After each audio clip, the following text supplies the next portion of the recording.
ہم کریں گے ہر مظلوم کی حمایت۔ السلام علیکم ناظرین، میں ہوں حورین فاطمہ اور آپ دیکھ رہے ہیں حمایتی نیوز HD چینل۔ نظر ڈالتے ہیں آج کی اہم خبر پر۔ لاہور گرمی کی شدت بڑھتے ہی بجلی کی لوڈ شیڈنگ میں مزید اضافہ کر دیا گیا، جس کی وجہ سے شہری پریشان ہیں۔ تفصیلات کے مطابق صوبائی دارالحکومت لاہور میں گرمی کی شدت میں اضافے کے بعد لوڈ شیڈنگ بھی بڑھ گئی۔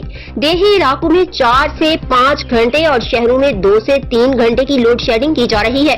ذرائع نے بتایا ہے کہ بجلی کی طلب 4500 میگا واٹ سے تجاوز کر گئی۔ لیسکو کے پاس کوٹے میں 600 میگا واٹ کمی ہو گئی۔ لیسکو حکام کا کہنا ہے کہ بجلی کی قلت نہیں، سسٹم کا ایشو آ رہا ہے۔ لوڈ شیڈنگ کا شیڈیول آئندہ دنوں میں جاری کیا جائے گا۔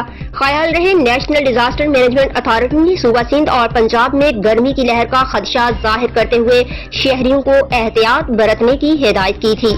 مزید خبروں اور اپڈیٹ سے باخبر رہنے کے لیے دیکھتے رہیں حمایتی نیوز HD چینل۔